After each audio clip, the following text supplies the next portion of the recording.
બનાસકાંઠાના પાલનપુરમાં ટ્રાફિકની સમસ્યાથી હેરાન લોકો। એક તરફ તંત્રનું દબાણ હટાવો ઝુંબેશ, બીજી તરફ નાગરિકોના ધરણા।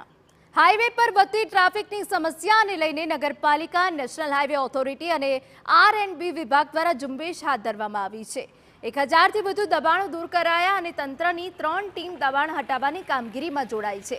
એરોમા સર્કલથી કોઝી વિસ્તાર અને પાલનપુરના એરોમા સર્કલથી હનુમાન ટેકરી વિસ્તાર સુધીના દબાણ દૂર કરાયા। આગામી સમયમાં હાઈવે પરથી તમામ દબાણો હટાવાશે। NHI અને ચીફ ઓફિસર નગરપાલિકા દ્વારા આ એરોમા સર્કલથી RTO સર્કલ સુધી આજરોજ જે દબાણો કરેલા છે કેબિન ધારકોએ અને લારી ગલ્લાવાળોએ બધાને આજે હટાવવાની કામગીરી ચાલુ છે। પૂરેપૂરો બંદોબસ્ત છે, બંદોબસ્ત સાથે કામગીરી ચાલુ કરી છે। એરોમા સર્કલ ઉપર વધતી જતી ટ્રાફિકની સમસ્યાને લઈ અને માન્ય પ્રાંત સાહેબ દ્વારા એક મિટિંગનું આયોજન કરવામાં આવ્યું હતું વિવિધ ડિપાર્ટમેન્ટને સાથે રાખી, જે અંતર્ગત ટ્રાફિકને નડતરરૂપ જેટલા દબાણો છે એરોમા સર્કલ ઉપરની આજુબાજુના તેની 2 ટીમો બનાવી અને માન્ય પ્રાંત સાહેબે જે સૂચના આપી એ મુજબ દબાણો દૂર કરવાની કામગીરી નગરપાલિકા તથા અન્ય વિભાગો દ્વારા પોલીસ બંદોબસ્ત સાથે રાખી અને ચાલુ કરવામાં આવેલી છે।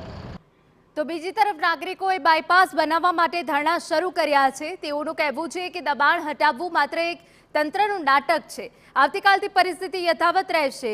નાગરિકોનો આક્ષેપ છે કે ગરીબોના દબાણ હટાવાયા છે, જ્યારે પાલિકાએ કરેલા પાકા દબાણોને હટાવતા નથી અને જેને લઈ ટ્રાફિક સમસ્યા સર્જાઈ છે।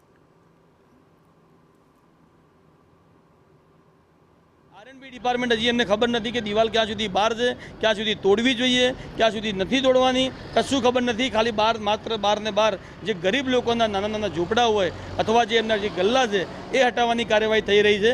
પણ જે હાથીઓ આજુબાજુ દિવાલ કરીને બેઠા છે, જે આજુબાજુના જે એમને ખાલી બ્લોક પાથરવાની ત્યાં આગળ સત્તા છે, એની જગ્યાએ આજુબાજુ ગેટ ચડાવી અને દિવાલ કરીને ઊભા છે, એમનું કેમ હટાવતા નથી? પાલનપુરની એરોમા સર્કલની ટ્રાફિક સમસ્યા અને શહેરની ટ્રાફિક સમસ્યાને લઈને આજે પાલિકા, R&B અને પોલીસે મોટા પાયે દબાણ હટાવવાની ઝુંબેશ શરૂ કરી છે। જે પ્રકારે આ દ્રશ્યો છે પાલનપુરના એરોમા સર્કલના, કે જ્યાં એરોમા સર્કલની ચારે બાજુ ગેરકાયદેસર દબાણો થઈ ગયા છે અને દબાણોને કારણે જે પ્રકારે અહીંયા ટ્રાફિક સમસ્યા ઉદ્ભવી રહી છે, ત્યારે પાલનપુર શહેરની પણ આ જ સ્થિતિ છે।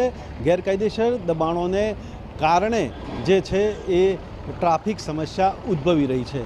જો કે પાલિકાના સત્તાધીશો અને R&Bના જે અધિકારીઓ હોય તેઓ આ વર્ષોથી થયેલા દબાણોને હટાવવામાં નિષ્ફળ ગયા છે। એટલે કે આજે દબાણ હટાવશે તો કાલે ફરી પાછું આ દબાણ પ્રસ્થાપિત થઈ જશે, એ 100% ગેરંટી છે, કારણ કે વર્ષોથી આ ક્રમ ચાલ્યો આવે છે।